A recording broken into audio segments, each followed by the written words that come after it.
Hello there everyone, welcome back to our channel Speaking Books, where we speak for and about the fastidious knowledge which lies in those scholastic literatures. We are continuing the series about Dale Carnegie's book How to Win Friends and Influence People.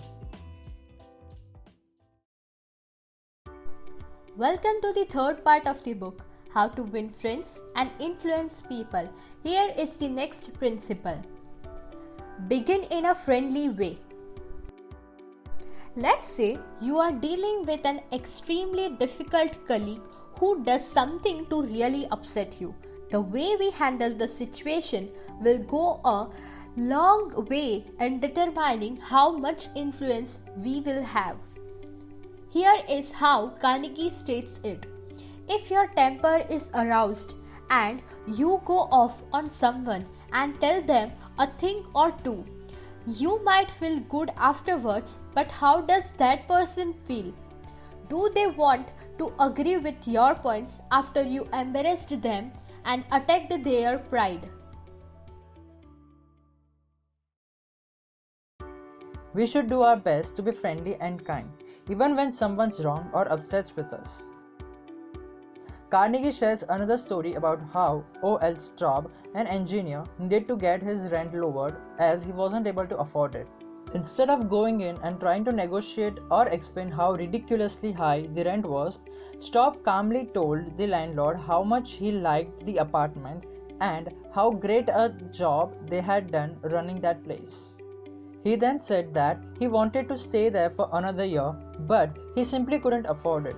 The landlord, as notoriously difficult to deal with as he was, actually went out of his way and lowered the rent to a more affordable one for Straub. So, an important lesson to learn here is, let the other person do a great deal of the talking.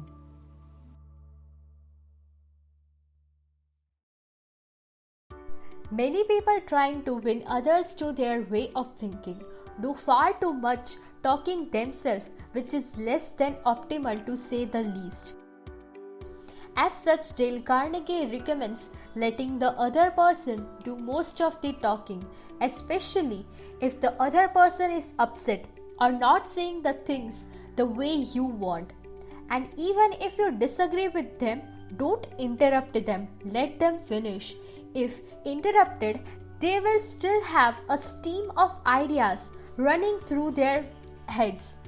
God gave us 2 ears, 1 mouth for a reason. We need to listen twice as much as we talk. Be sympathetic with the other person's ideas and desires. What most people really want and in many cases need is to be listened to and understood for who they are. Carnegie estimates that 3/4 of the people we meet want or need sympathy. One phrase that eliminates ill will create goodwill and get people listening to you better is simply, I don't blame at all for the feeling you are having.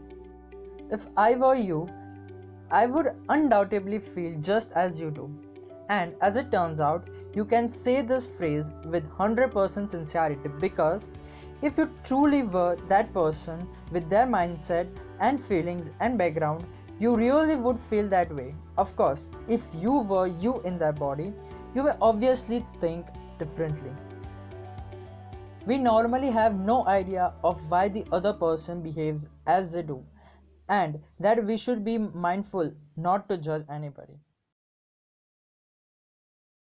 With this, we come to the end of the book. This is a timeless epic one must read once in a lifetime. I owe 50% of booklet success to this book.